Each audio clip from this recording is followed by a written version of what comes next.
वो बेटियां इसकी फंस गई। वो बीच बीच में आती थी चाय देने के लिए, आई देखो के मुस्कुरा देता था। और भी देखती थी कि वाह कितना अच्छा तलवार चलाता है, बढ़िया है ये, भले गुलाम है तो क्या हुआ।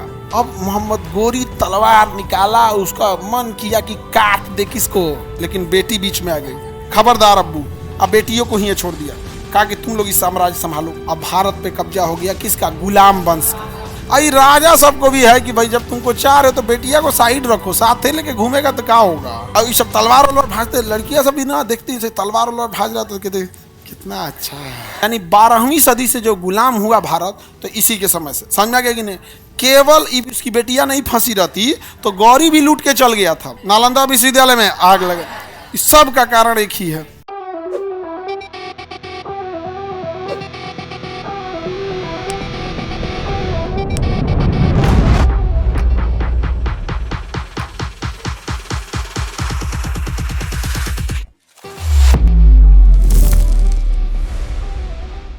महमूद गजनबी आया और भारत में पूरा लूट बूट बनाया। 17 बार आक्रमण किया, बहुत बार आया और आक्रमण किया, लूटपाट मचा के वापस चला गया। लूटपाट मचा के कौन, महमूद गजनबी। तो गजनबी ने तो लूट लिया, चला गया। अब गौरी को देखते हैं, किसे देखते हैं, गौरी। ये तो लूट के चला गया।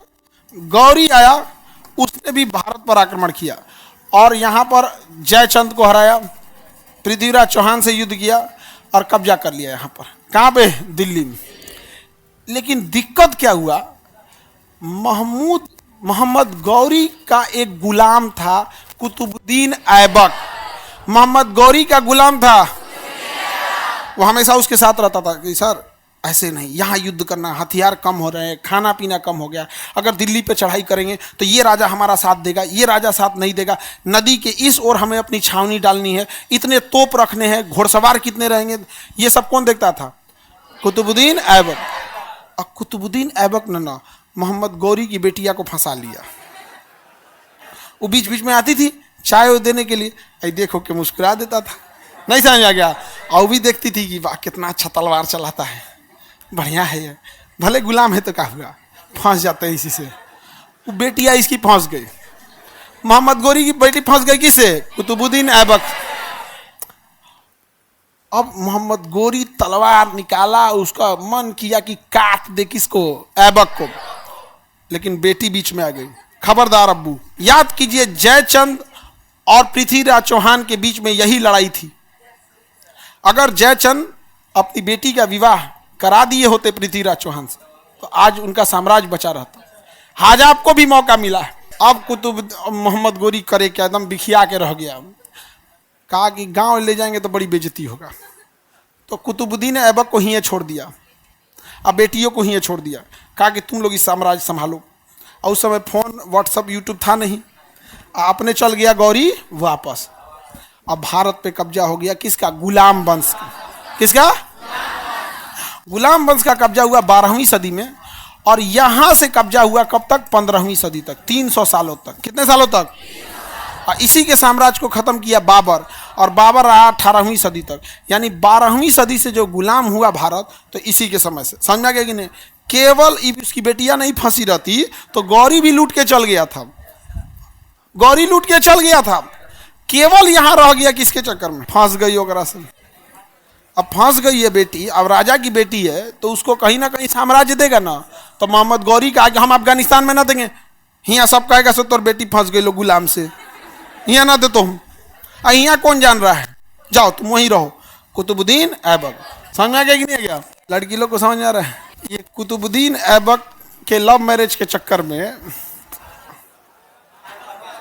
हम लोग को क्या हो गया, दिल्ली सल्तनत आ गया और यहाँ तक हो गया। यहाँ नहीं तो सब लूट के चला गया था। मोहम्मद बिन कासिम कहाँ रुका, आया लूट के चला गया।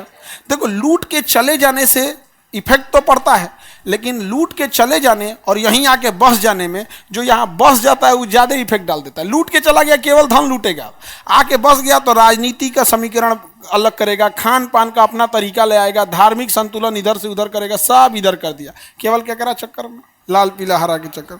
आई राजा सबको भी है कि भाई जब तुमको चाह रहे हो तो बेटिया को साइड रखो, साथ ही लेके घूमेगा तो क्या होगा, नहीं समझ आ गया। और ये सब तलवार वलवार भाजते, लड़कियां सब भी ना देखती से तलवार वलवार भाज रहा तो कहते कितना अच्छा है, पता नहीं हमरे नसीब में कैसन है। अच्छा, इन सब की लाइफ भी ना लड़की सब की बड़ी चैलेंजिंग होती है, अजीब लगता होगा तुम लोग कि कौन आएगा मुझौसा, नहीं समझ आ गया। और दिक्कत क्या होता है ना कि एक इंसान भी अलग और घर द्वार छोड़ के शहर भी अलग। लड़कों में भी ये होता है कि कैसन रही कैसन नहीं, खाली करकरा देव सेना की तरह झगड़ा, दिन भर में 20 बार झगड़े करे, लेकिन उसको लगता है ना कि भाई युद्ध भले हो लेकिन युद्ध हमारे क्षेत्र में होगा, युद्ध होगा लेकिन युद्ध हमारा। इस सब का अलग होता है। यहाँ पे मोहम्मद गौरी कहाँ से है? गौर से। अब भारत में आया, लूट के चला गया, लेकिन उसकी बेटिया किसे फंस गई? कुतुबुद्दीन ऐबक। ऐबक बस गया यहीं पर। ऐबक का एक गुलाम था, ऐबक का गुलाम वो चला आया बिहार, बख्तियार खिलजी। ऐबक का बिहार चलाया, आगे नालंदा विश्वविद्यालय में आग लगा दिया। नालंदा विश्वविद्यालय में आग लगा। इस सब का कारण एक ही है, इस सब का कारण यही है। नालंदा विश्वविद्यालय जलने का भी कारण बस एक ही है। कौन बोला था बिया करने के लिए? ले दोनों की गलती है, ऐबक की भी और जो ना को फंसीले था उसकी भी, दोनों की गलती है। पिटाए तो हम लोग ना, पिटाए तो हम लोग। ये क्या कह रही है निधि तिवारी? सर हम लड़कियों की हिम्मत देखिए, युद्ध वो भी दूसरे के मैदान में। बात तो सही है कि नहीं? जीत गए तो ठीक है ना, तो मुंह फुला के बैठिए जाएंगे, कभी भी सपोर्ट करें। कितना कितना लड़की सबको हम मानते हैं, तुम लोग को कम मानते हैं जी? हाँ, 10 सास मिल के उतना नहीं मानती होगी जितना हम अकेले मानते हैं। आगे बढ़े, कंधार वगैरह समझ में आ गया? देखो आखिर यहाँ से ये लुटेरे आते क्यों थे सब, इनकी समझो था। आखिर यहाँ है क्या? जिसको देखो यहीं से आया, हुंड यहीं से आए थे सब, आर्य यहीं से आए थे सब, कुषाण यहीं से आए सब, हिंद यूनानी भी इधर ही से आए, शक भी इधर से आए, पहलव भी इधर से आए, हखमनी वंश भी इधर से ही आया। अंग्रेजों चोटा समुद्र से आया था सब, अंग्रेज इधर से नहीं आया था, अंग्रेज समुद्र से आया था, वास्को डी गामा आया था अंग्रेज। अरे बाबू अंग्रेज भी इधर से आ रहे थे सब, यही सब बिचवा में काट कूट के फेंक देता था सब, अंग्रेज सब कोई बिचवा में काट कूट के फेंक देता। इसलिए अंग्रेज समुद्र के रास्ते आया, सब डरे डरे। वास्को डी गामा समुद्र से आया, रास्ता था ही भारत के। 1498 में वास्को डी गामा आते हैं। 1498 में कौन आता है? बस यहाँ 712 में मोहम्मद बिन कासिम आ जाता है। हाँ, 1192 में मोहम्मद गौरी आ जाता है। उससे पहले 1176 से पहले तक यहाँ पे गौरी रहता है। 1025 में कौन आ जाता है? गजनबी आ जाता है। एकरा इतना 15वीं सदी तक एक रास्ते नहीं मिलता है, लेकिन इस सब मरखावा किधर था? सब इधरे। कोनो अंग्रेज आता था सब तो उस सबको 4 गो पकड़ के टेका के पहले हवा में झूला लेता था सब, समझ में गया? पलट के एगोने दे लाठी दे 1 2 3 मार के इतना मारता था सब ना, कुल अंग्रेज भाग गया सब। कहा से कि बहुत खतरनाक है सब भैया, खाली मार रहा है सब यहाँ पे। तो वो समुंदर के रास्ते आया था। अंग्रेज अपना इतिहास अपने हिसाब से लिखते हैं सब। भारत की खोज किया, भारत की खोज किया। उससे पहले से भारत था, भारत उससे पहले था कि नहीं था?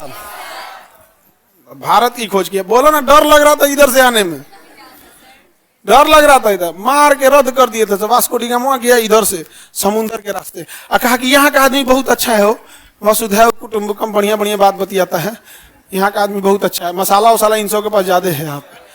तब तो लेके चला है सब, समझा गया कि नहीं? यहाँ पर हो क्या, यहाँ केवल पहाड़ है, रहने के लिए उतना जगह ठीक नहीं है, अनाज वगैरह उतना होता नहीं है। तो आज से 1000 साल पहले जीवन में एक ही व्यापार होता था, खेती या पशु। दूसरा आपके पास था क्या? पशु, खेती, नहीं तो युद्ध। पशु, खेती, नहीं तो युद्ध। इन सबों के पास एक और चीज मिल गया, इनके पास तांबा मिल गया, सोना मिल गया, लोहा मिल गया। इस वजह से ये लोग हथियार बना लिए और व्यापार करने के लिए आते थे। जब व्यापार करने आते थे तो उनको दिखता था कि यहाँ पे बाप रे बाप, हमारे यहाँ खाली पहाड़ है, यहाँ कितनी हरियाली है, कितनी खेती है। और जब लड़ने आया तो यहाँ का आदमी लड़िए नहीं रहा था, यहाँ का आदमी छोटे छोटे भागों में बटा था। हरियाणा में युद्ध होगा तो यूपी वाले को दिक्कत नहीं समझे? एक होके हम लोग लड़े कहाँ? भारत को संभाला केवल बिहार के मगध वालों ने, बाकी तो अपना अपना राज्य संभाल रहे थे लोग। राजा नहीं, मुख्यमंत्री थे। नहीं समझे? मध्य प्रदेश का अपना राजा, छत्तीसगढ़ का अपना राजा। यहाँ पे भाई कोई बताओ जो पूरे भारत का राजा रहा। राजा अशोक टाइप, तो बिहारी वाला था ही अशोक। राजा मतलब अशोक। अशोक टाइप का राजा रहता तो लॉर्ड डलहौजी आके इधर घूम लेते हैं। और जनरल डायर को इसको पैदल ले जाता, जनरल डायर को कलिंग के मैदान में, कहता यहाँ योगा करो, तुम योगा करो यहाँ पे, और इसे मारता ना जिसका कोई हद नहीं। तो ये सब चारागाह के तलाश में यहाँ आते रहे सब। और इन लोग का क्षेत्र जो था पहाड़ वगैरह वाला था, और जिस वजह से इन्हें मैदानी क्षेत्र में लड़ाई लड़ने में आसानी होती थी।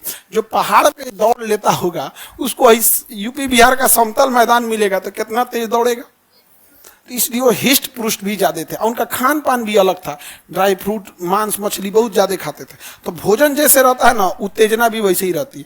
अब कोई शाकाहारी व्यक्ति सात्विक भोजन कर रहा है, उसका मन शांत रहेगा, देखना, शांति से युद्ध वगैरह नहीं करे। अभी खा के लिए KFC का बढ़िया चिकन, चंपारण का अहुना मटन एक हड़िया खा के लिए है, और दबा के, दोनों में अंतर आ जाता है कि नहीं? तो भारत में क्या था ना, मेल मिलाप के रहने की परंपरा थी। युद्ध लड़ाई वगैरह उतना नहीं था। हमारे यहाँ का भोजन, वस्त्र, शास्त्र, शिक्षा सब उसी टाइप का था कि हमको ऐसे ही रहना है, और इसी का फायदा उठा लिए सब बाहर वाले आके, धो धा के चल गए सब। लेकिन फिर भी गौरी तो चला ही गया था, मेन फंस गई उसकी